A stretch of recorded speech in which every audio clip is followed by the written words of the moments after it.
थांबला तो संपला. एका गावात छगन, गगन, बबन आणि रमन असे 4 मित्र राहत असतात. ते छोटे छोटे व्यवसाय करून आपली उपजीविका करत असतात. त्याच्या गावापासून दूर जंगलात एक गवळी आणि त्याची बायको कुडाच्या घरामध्ये राहत असतात.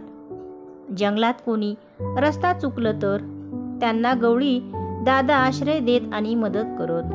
ते दोघंही सत्यवादी आणि प्रामाणिक होते. त्यांच्याकडे एक म्हैस होती. त्या म्हशीचं दूध विकून ते आपला उदरनिर्वाह करीत असत. एकदा ते 4 मित्र काही कामानिमित्त गावाबाहेर जातात. पण घरी परतताना अंधार होतो आणि ते रस्ता चुकतात. त्यांना थोड्या अंतरावर उजेड दिसतो. ते त्या दिशेने जातात. ते गवळ्याचे घर असत. गवळी दादा आणि त्याची बायको त्यांना जेवण देतात. रात्री त्यांच्या घरी आश्रयही देतात. त्यांच्या आग्रहाप्रमाणे ते 4ही मित्र तिथंच थांबतात. मध्यरात्री छगन आणि गगन उठून अंगणात येतात. त्यांना तिथं म्हैस बांधलेली दिसते. ते बाकी दोघांना हळूच उठवतात. ते दोघंही म्हैस घेऊन दुसऱ्या दिवशी सकाळी उठल्यावर गवळी जोडप्याला ते 4ही मित्र दिसत नाहीत. अंगणात जाऊन पाहतात तर त्यांना त्यांची म्हैस पण दिसत नाही. त्यांना वाटतं सकाळीच ते 4घे निघून गेले असतील आणि म्हैस दोर तोडून जंगलात चरायला गेली असेल. त्यांनी प्रत्यक्ष पाहिलं नसल्यामुळे ते त्या 4घावर संशय घेत नाहीत.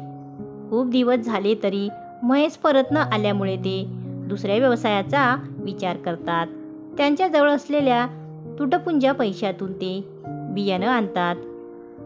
घरासभोवतालच्या अंगणात धान्य पेरतात.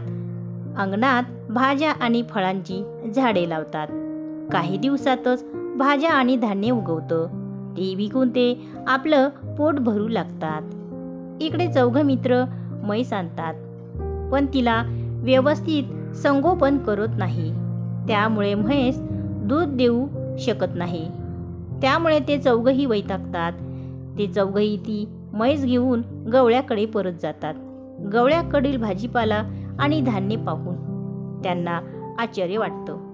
ते गवळ्याची म्हैस परत देतात आणि चोरी केल्याची कबुली देऊन त्याची क्षमा मागतात. गवळी त्यांना माफही करतो. अशा प्रकारे गवळी आपल्या उत्पन्नाचं एक साधन गमावल्यावर रडत न बसता दुसरं साधन शोधतो. त्याचा खरेपणा, प्रामाणिकपणा आणि मेहनत त्याच्या कामी येते. ते मित्र पण गवळ्याची मेहनत करण्याची जिद्द आणि प्रामाणिकपणा पाहून सुधारतात. तात्पर्य: थांबला तो संपला.